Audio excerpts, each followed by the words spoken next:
Napag-usapan natin ang patungkol sa pagsauli kay Gabiru ng Vortex Spear niya nitong si Sokeru at ang pag-chase sa kanya nitong sila Sofia na kasing astig daw siya nitong si Karyon Sama. Pero bago natin simulan itong video na ito ay i-roll muna natin ang intro. Hello everyone and welcome to my channel, ang inyong source ng Tagalog na Tensura Contents. Sa channel na ito ay pinag-uusapan natin ang mga nangyayari sa may Tensura Universe. So without further ado, let's get into the video. Nag-echo sa ulo ni Gabiru ang mga salita nitong si Sofia. Wala na siyang ibang maisip kung hindi yung praise nitong si Sofia sa kanya. Maging itong si Beathap na napakalakas na kalaban ay nakalimutan na nitong si Gabiru. Pero hindi naman natin siya masisisi kasi hindi naman talaga popular itong si Gabiru sa mga babae. Kaya ngayon na meron nagpakita ng interest sa kanya ay talagang nakaramdam siya ng kakaibang emotion. Hindi kasi magaling mag-handle ng mga babae itong si Gabiru. Alam naman natin na ang mga babae ay hindi madali intindihin pagdating sa mga emotions. Minsan oo, minsan hindi. Minsan oo yung hindi pala. O kaya naman hindi naman pala yung oo. Pero kidding aside, hindi naman ganun kagaling sa pag-interpret itong si Gabiru. Kaya up until now, nakastick siya sa kanyang no girlfriend policy. Until tawagin siyang astig nitong si Sofia. Kasi nagkaroon ng pag-asa itong si Gabiru nang dahil dito. Ang nasa isip nitong si Gabiru ngayon, kailangan niya daw na i-grab itong opportunity na ito. Or else, hindi daw talaga siya magkakaroon ng girlfriend habang buhay. Kaya ikinatay nitong si Gabiru ang lahat ng natitirang courage sa kanya. At kahit na nasa kalagitnaan sila ng isang life-ended situation na battle, nag-confess siya kay Sofia. Sabi ni Gabiru, sa tingin niya daw, astig din daw itong si Sofia Dono. Hindi lang daw astig, maganda rin daw ito. Napaka-charming daw ng pagiging courageous nitong si Gabiru ngayon. Then nagulat rin nitong si Sofia, kaya nagtanong siya. Tinanong nitong si Sofia kung cute daw ba talaga ang tingin sa kanya nitong si Gabiru-san. Pero mukhang mali siya ng pagkarinig kasi maganda naman ang sinabi nitong si Gabiru at hindi naman cute. Pero dahil nga dito naging flustered na rin itong si Sofia at nagsimula siyang umakto in a very feminine manner. Kung makikita daw natin ngayon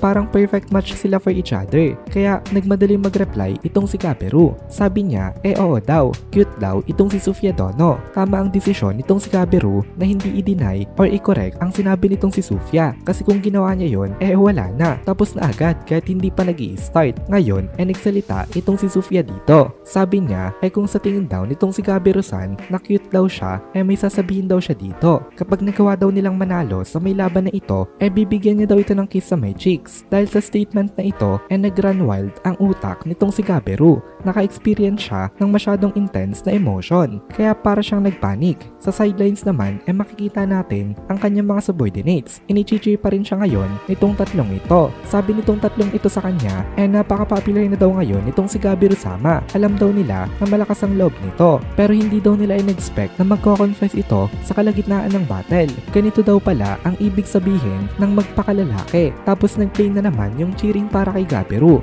and nung nag-play ito automatically siyang napasayaw kasi ito ay naging reflex na niya tuwing naririnig niya itong mga chase na ito. Napasabi na lang itong si Gabiru na finally may girlfriend na rin daw siya. Napaka-popular na daw niya ngayon. Masyado siya naging presumptuous para siyang nalunod agad sa isang delusion. Kasi nga, ang sabi lang naman itong si Sofia sa kanya ikikis lang siya sa may cheeks kapag sila ang nanalo. Pero pagbigyan na natin ngayon itong si Gabiru. Ngayon, punta naman tayo sa may point of view nitong si Beathap kasi hindi nga siya natutuwa sa mga nangyayari. Imagine, out of nowhere, bigla na lang nagsasayaw itong iyong kalaban. Tsaka meron dito mga dumating na mga reinforcement. Mabuti na lang daw at itong mga ito hindi naman tumutulong. Akala kasi ni Beathap nung una isa itong trap pero mukhang hindi naman daw pala. Masyado na daw matagal itong pag-uusap nitong mga nasa harapan niya. Kaya ang ginawa ni Beathap ini-increase niya na uli ang kanyang physical abilities gamit ang kanyang limit break. Napagaling na siya ng kanyang ultra speed regeneration sa natamo niya dito na damage. Pero of course nagko-consume ito ng magic heals tuwing nag-activate. Kaya hindi niya na rin pwedeng patagalin ang kanilang laban. Hinayaan niya makipag-usap itong mga ito kanina para makapagpagaling siya. At ngayon nakabalik na siya sa kanyang perfect condition. Kaya ngayon i-resume niya na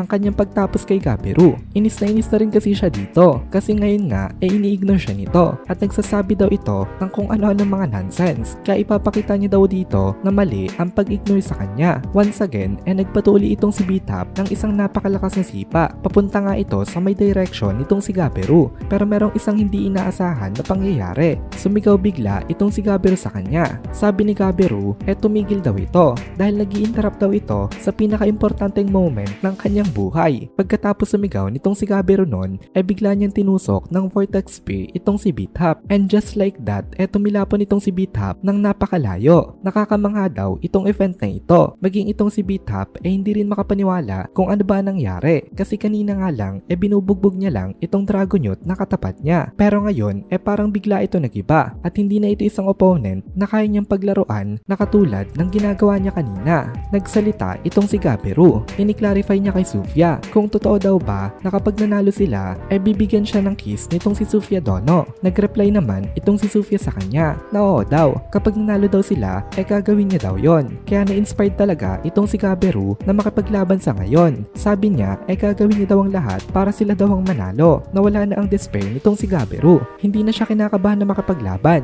At sa mga mata nitong si Gabiru ngayon makikita natin na hindi na sa kanya tanong kung mananalo ba siya, dahil mukhang sisiguraduhin itong si Gabiru ngayon na siya talaga ang mananalo sa may laban na ito. Tumitig siya kay Beathap na matagal, kaya parang na-offend itong si Beathap dito. At dito na muna natin tatapusin itong video na ito. Kung nagugustuhan mo itong mga videos natin, ay please consider joining the membership para mapanood mo na agad ang mga kasunod na part, dahil palaging advance ang ating mga members.